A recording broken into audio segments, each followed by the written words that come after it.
Liberty Tamil நேயர்களுக்கு வணக்கம். வருகின்ற 2026 சட்டமன்ற தேர்தலில் தமிழக வெற்றி கழகத்திற்கும் திராவிட முன்னேற்ற கழகத்திற்கும் இடையேதான் போட்டி இருக்கும் என்று தமிழக வெற்றி கழகத்தின் தலைவரான விஜய் அவர்கள் சொல்லியிருக்காங்க. இதை பத்தி மக்கள் என்ன நினைக்கிறாங்கன்றதை கேட்டு தெரிஞ்சுக்கலாம் வாங்க.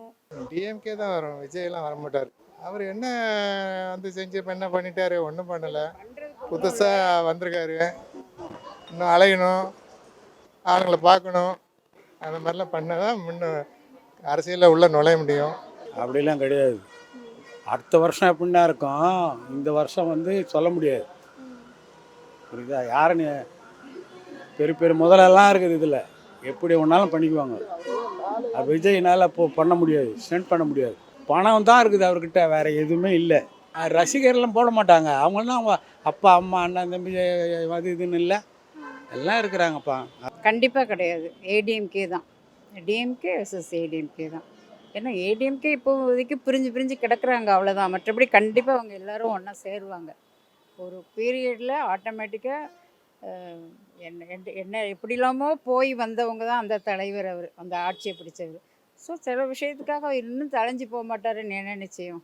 அதை கரெக்டாக அதை இது பண்ணி சொல்லலை நான். அதனால் எல்லோரும் அந்த கடைசி நேரத்தில் எல்லோரும் சேருவாங்க, கண்டிப்பாக சேருவாங்க. உண்மையான கட்சி ஒன்று எப்பவுமே இப்போதைக்கு இருக்கிற கட்சியை தான் மக்கள் விரும்பி ஓட்டு போடுறாங்க.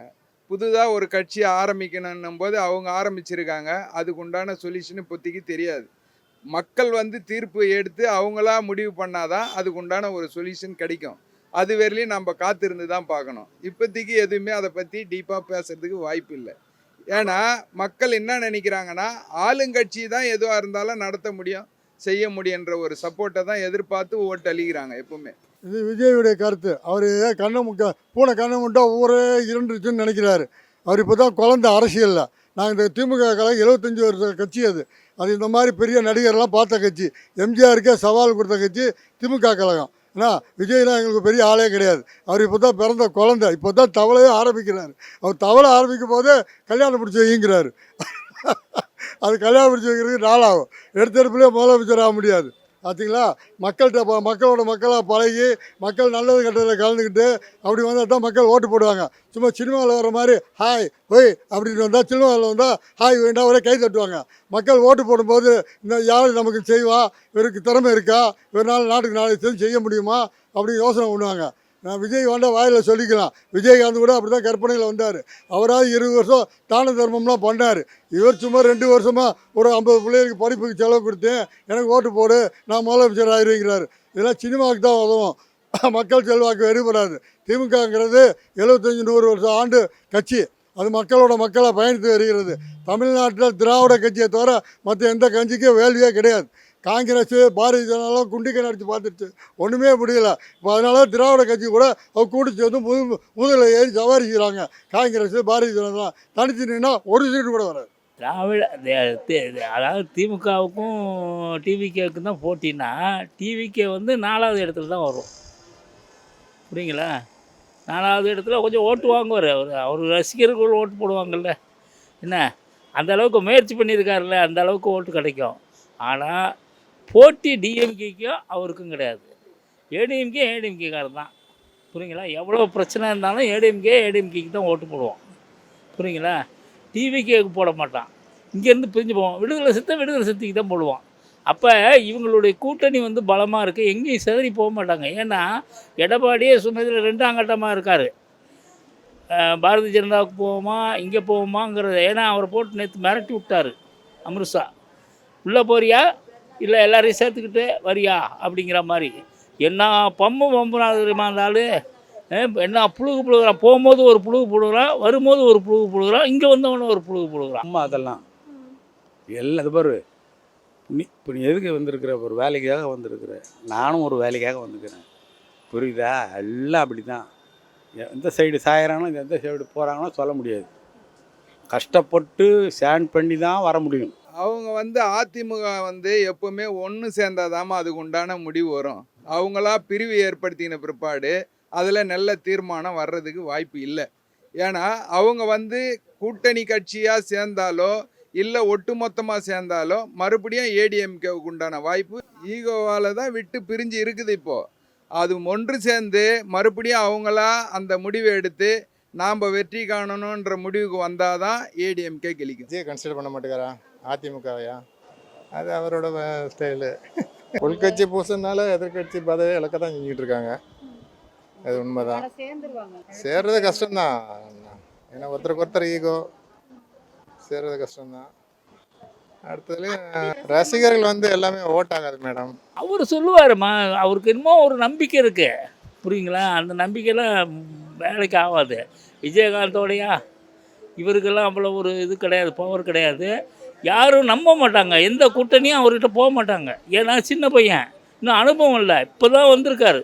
அதனால் இவரை நம்பிலாம் போக மாட்டாங்க. இவர் ஓட்டு வாங்கி காட்டி இவர் கட்சியை பலப்படுத்தி அதுக்கு பிறகு தான் போவாங்க. அப்பயும் இவர் தலைமையில் போக மாட்டாங்க. அப்போ வந்து இப்போ முன்னாடி இருந்த அரசியல்வாதிக்கெல்லாம் என்ன மரியாதை இருக்குது, புரியுங்களா? திமுகவுக்கும் அதுக்கும் போட்டின்னா நீ யார், நேற்று முளைச்ச காலம். ஆமாம், அதான் இப்போ வந்துட்டு என்ன எனக்கு முக்கியத்துவம் கொடுக்கல, எனக்கு முக்கியத்துவம், ஒவ்வொருத்தராக பிரிஞ்சு பிரிஞ்சு கிடக்கிறது காரணமே ஈகோ தான். அது கொஞ்சம் கொஞ்சமாக மறையும். இப்போ இன்னுமே அடிச்சுக்கிட்டு தான் கிடக்காங்க ஜாஸ்தியாக. இப்போ டெல்லி போயிட்டு வந்துட்டு இன்னும் ஜாஸ்தியாக தான் ஆகிருக்குது. ஆனால் அவங்க ஒரு ஒரு பீரியடில் எல்லாம் சேர்ந்து ஒரு மாதிரி சேருவாங்க. சசிகலாவை தவிர சசிகலாவை கண்டிப்பாக சேர்த்துக்க மாட்டாங்க. அதுமாரி தினகரனையும் சேர்த்துக்க மாட்டாங்க. அவங்களுக்குள்ளே இருக்கிற பிரச்சனைகளை அவங்களே சால்வ் பண்ணி கண்டிப்பாக சேருவாங்க. ஏன்னா அப்போ தான் எதிர்கட்சின்னு ஒன்று இருக்கும். மற்றபடி அந்த பிஜேபி அலையன்ஸ்லாம் அது கடைசி நேரம், அவங்க சொல்கிற மாதிரி கடைசி நேரம் தான் தெரியும். நமக்கு இப்போவே தெரியாது. அரசியலில் என்ன வேணாலும் நடக்கலாம். அதிமுகவோட கூட ஒரு ஆளை வாங்க முடியாது. அதிமுகங்கிறது ஒரு 50 வருஷ கட்சி. அது இவர் சும்மா சினிமாவில் வந்தவர் திடீர்னு முதலமைச்சர் ஆகணும்னா அது சினிமாவுக்கு தான் வருமே தவிர மக்கள் செல்வாக்கில் ஒன்றும் நிலைக்கு ஆகுது. சும்மா இளைஞர்கள் வேண்டாம் கொஞ்சம் பேர் போடுவாங்க. விஜயகாந்துக்கு அப்படி தான் செஞ்சாங்க, இவருக்கும் அது மாதிரி செய்வாங்க. அரசியல் நடத்துறது தான் பெரிய காரியம். மக்களோட மக்களை பணிச்சாத்தா மக்கள் இவ்வளோ மதிப்பாங்க. இவர் ஒரு ரவுண்டு 2 ரவுண்ட்லேயே படுத்துருவார். 3ஆவது ரவுண்டு கூட எந்திக்க மாட்டார். அப்படியே அந்த கட்சி காணா போயிடும். விஜயகாந்த் கூட முதல் ரவுண்டுக்கு வந்தார், 2ஆவது ரவுண்டுக்கு வந்தார், 3ஆவது ரவுண்டில் அந்த கட்சியே காணா போச்சு. பொண்டாட்டி வந்துச்சு, புள்ள வந்தார், ஒன்றும் பண்ண முடியாது.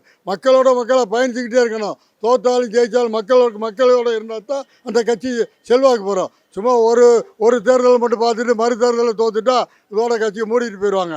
அந்த மாதிரி கட்சியில் திராவிட கட்சி மக்களை பயணித்து நல்லது கெட்டதில் கலந்துக்கிட்டு இருக்க கட்சிக்கு தான் மக்கள் வாக்களிப்பாங்க. தமிழ்நாட்டு மக்கள் புரிந்த மக்கள். அது ஒரு காலத்தில் சினிமா மோகம் இருந்துச்சு. இப்போலாம் எல்லாம் படிப்புள்ள மக்கள் ஆகிட்டாங்க.